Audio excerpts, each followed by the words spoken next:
6th grade, lesson 40. This is on using 0 as a placeholder, and then also we're going to learn circle graphs, okay? So let's start with the 0 as a placeholder. For example, if it said 0.5 minus 0.32, okay? Now, I've written this out horizontally because I want to see how you're going to set it up on your paper. Go on and write that. It's a minus. Go on and write it vertically on your paper. That minus that? This minus this on your paper.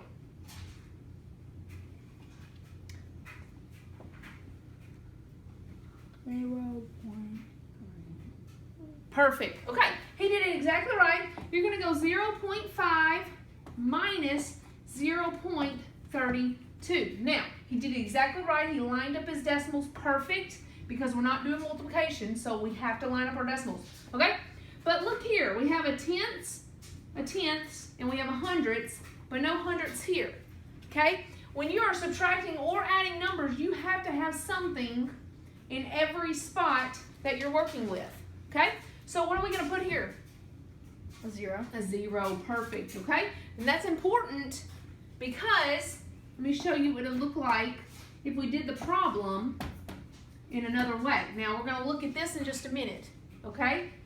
What if we didn't put a 0 here? Okay? So let's go on and work this, and then we'll see what happens when we don't put a 0. Okay? So if I'm going to take away 2 from this, I have none here. So what do? Take away from the 5. Go from here. Take away, bring 10 back over here. Good. 8. 2 from 10 is 8. Good. 1. 1. 0. Bring the decimal down. And 0. The answer is 0.18. I can't tell you how many people do not put a 0 that I've graded papers from, and they just bring the 2 down. And a lot of times, even if the 0 is there, they think they're just supposed to bring the 2 down. Obviously, it's not going to end up being 0.12. The answer is 0.18 or 0.18, okay? So it's very important that you are subtracting from this big number up here, and you have to put a 0, okay? It'd actually be 22 for the other Right, because you would subtract this 3 from 5 and get 2. You're right. So if somebody just brought down the 2, then they would take 3 from 5 and get a 2. You're exactly right. Okay. So that is obviously not the right answer. Okay. So it's very important that you pay attention. Okay. Now let's try this. 3 minus 0.4. Set that up on your paper. 3 minus 0. Remember from last lesson, okay? What did you do? Let's see how you set it up. Perfect. He did it exactly right. 3, and he put a point because there's always a decimal after a number, even if you can't see it. 3.0 minus 0.4. Because we want to line up the decimals, we have to have this 0 in here to help us out. Okay, it was just 3 point, and we had 0.4 because we wanted to line up the decimals. But let's go on and add that 0 in there as a placeholder. Okay, so I'm going to take 4 from 0, so I have to borrow, bring 10 over, and I'll get 6 and then 2. So the answer is going to be 2.6. Okay, got it? Let's do a multiplication one. Okay, 0.2 times 0.3. Now, this is a pretty simple one. 3 times 2 is 6. 6. 3 times 0 is 0. 0. Okay? And we don't have to do this 0 unless you just want to. 0 times 0 is 0. 0 times 0 is 0. And we would end up getting that. Okay? So then we go 1, 2. 2. 1, 2, 1, 2. Okay? That's the answer. Now, some people just know that 3 times 2 is 6, and they're done. And then they have to go 1, 2, so then 1, 2. So, what would we need here? 0. A 0. Okay? So if you work it like that, that's fine to do it that way, but you're going to have to remember to put a 0 here. Would it work with all problems, though? If you Yes. didn't know the answer? Uh-huh. You know that 3 times 2 is 6, but you got to make sure you do your decimal numbers right. Okay? Good job. All right. Listen to me say a word, and I want you to write it as a number. So I'm saying words, you're writing it as a number. Ready? use digits to write the decimal number 12 thousandths. So the first thing I would do is put a decimal and then put a tenths, a hundredths, and a thousandths. Put those underlines. I don't know if I did Okay, it right. I think you did if I'm seeing it correctly from here. Tenths, hundredths, thousand. And we're wanting to do 12 thousandths. Well, if I put a 12 here and then added a 0, I can keep adding zeros all along. This would really become tenths, hundredths. This would really be said as 12 hundredths. So I don't put my 12 here, okay?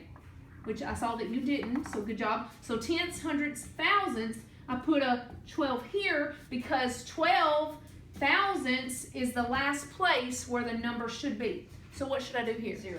0. Very good. Excellent job. Okay? So it's very important, even though it's a trick to you, that you pay attention that to the last whole number is going to be whatever they say, thousands. Got it? So then we would fill in that with a 0. All right, now let's draw a circle on your paper. We're going to change to circle graphs. Some people like to call these pie charts or pie graphs. Pizza. Or pizza, yeah. Okay, so I'm going to draw a circle, just like you. Okay, good job. Now, Does mine need to be big? huh? Need to be big? Yeah, probably. Because you probably make it about half this size on your paper. Okay? So here's what it says. Brett collected information from all the people in his neighborhood about pets. And he displayed the information about the number of pets in a circle graph. Okay? So, here's what he came up with. Okay. Draw a graph like that. You're going to draw one straight up and down, one halfway, and then one half of that. Got it? Good job. Okay, so he says this D is for dogs, and there are 16 dogs in the neighborhood. C is for cats, and there are 8 of them. B is for birds, and there are 4 of them. And F is for fish, and there are 4 of them. All right? That's what he found out when he did his chart in the neighborhood. So, how many pets are represented in this graph? Oh, we need to add them all then. Right? Yes. 16, 8. So, you're going to add up all these, and that's what he's working on right now.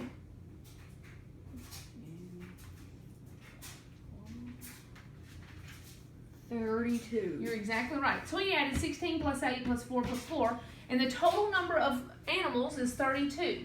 Okay, how many different types of animals are there? 4. Very good. Okay, what fraction of the pets are birds? Now this one's a little harder. 4. Okay, That's where I need to add. okay, time out. So I wanna help you discover this one, okay? So there are 4 birds, right? Out of how many animals? 432. Uh-huh. And can you reduce that?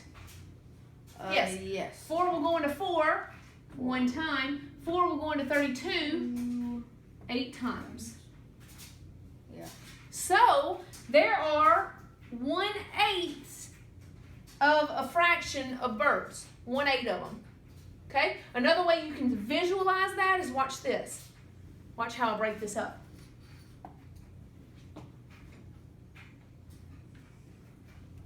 1, 2, 3, 4, 5, 6, 7, 8.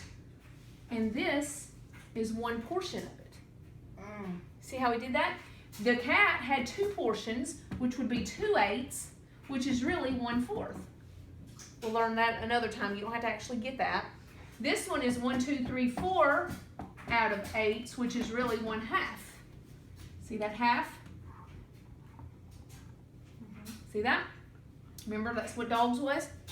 Okay, so everything makes sense. Now, you don't actually have to get what I'm doing right here. I'm just trying to show you that you could have broke it up into the same portion size as that one and got your answer. Okay? So let me ask you this. What percent of the pets are dogs? 1632. What percent? Oh, percent. 50. 50. Very good. Okay? Got that? Mm-hmm. That is lesson 40.